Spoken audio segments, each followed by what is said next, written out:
Assalamualaikum semuanya. Kami dari kelompok SMA Negeri 7 Bandung akan menyampaikan panduan observasi yang telah kami perbaiki berdasarkan materi profiling peserta didik. Profiling peserta didik merupakan serangkaian kegiatan atau proses identifikasi dengan tujuan untuk melakukan pendataan atau pemetaan peserta didik berdasarkan karakteristik yang dimilikinya. Profiling peserta didik sangat penting dilakukan guna memberikan gambaran atau memberikan informasi kepada guru dalam merencanakan strategi pembelajaran yang akan digunakan di kelas.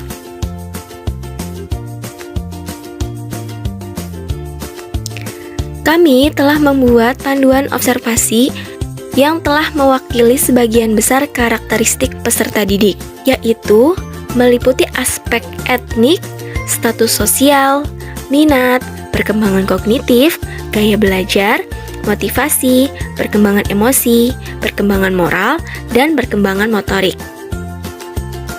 Akan tetapi, setelah kami mempelajari profiling peserta didik, ada beberapa aspek yang belum termuat di dalamnya, yaitu mengenai aspek kultural, kemampuan awal, dan perkembangan sosial.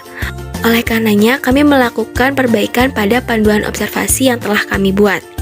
Kami membuat panduan observasi dalam bentuk angket yang terdiri dari pertanyaan dan pernyataan, di mana pernyataan menggunakan sistem skala Likert yang memiliki 4 skala.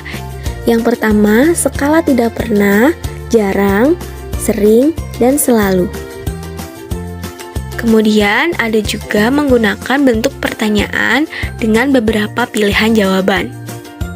Aspek yang ditambahkan dalam panduan observasi meliputi yang pertama adalah aspek kultural, yang mana aspek ini berhubungan dengan budaya yang ada di kalangan masyarakat seperti kesenian, norma, kepercayaan, kebiasaan, dan adat istiadat.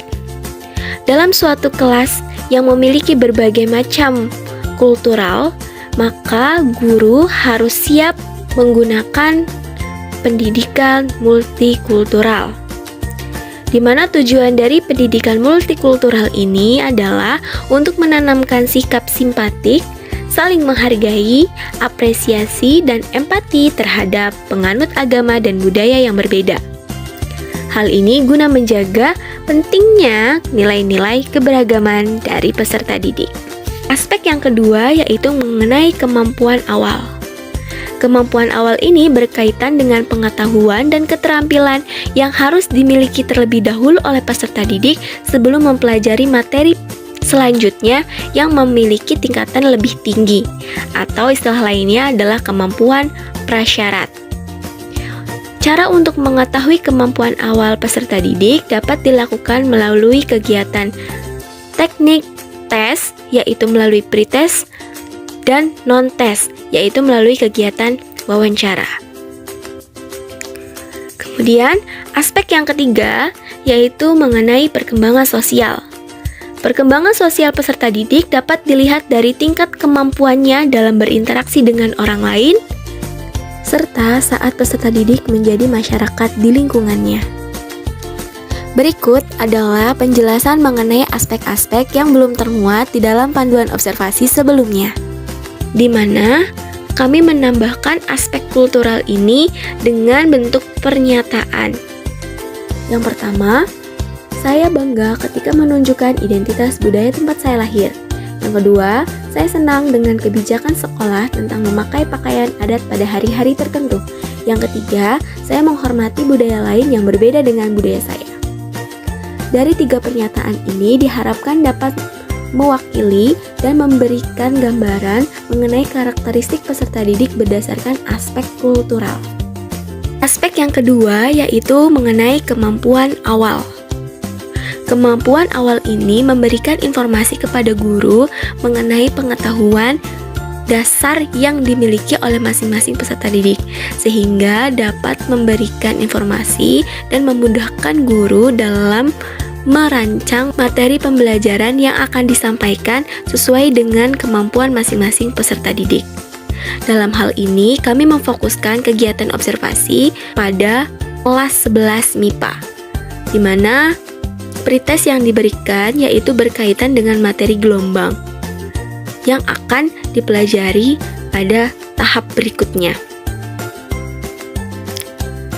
Terdapat sekitar 5 pertanyaan dengan pilihan gandanya, diharapkan dapat memberikan gambaran mengenai kemampuan dasar yang dimiliki oleh peserta didik. Aspek berikutnya yaitu mengenai perkembangan sosial. Pada aspek ini kami menggunakan sistem pernyataan untuk mengetahui karakteristik peserta didik berdasarkan perkembangan sosialnya, di mana terdiri dari 3 pernyataan. Yang pertama, saya suka memilih-milih teman bermain. Yang kedua, saya selalu menyapa teman setiap berpapasan. Yang ketiga, saya berkomunikasi dengan baik kepada orang tua dan guru. Dari 3 pernyataan ini diharapkan dapat memberikan gambaran atau informasi kepada guru mengenai karakteristik peserta didik berdasarkan perkembangan sosialnya. Itulah hasil dari perbaikan panduan observasi yang telah dilakukan oleh kelompok SMA Negeri 7 Bandung berdasarkan materi profiling peserta didik. Guru diharapkan dapat mengenali karakteristik tiap peserta didik agar tujuan pembelajaran dapat dicapai dengan mudah, karena strategi, metode, mode pembelajaran sudah direncanakan berdasarkan karakteristik yang dimiliki tiap peserta didik. Mohon maaf apabila ada kesalahan kata. Saya ucapkan terima kasih atas perhatiannya. Wassalamualaikum warahmatullahi wabarakatuh.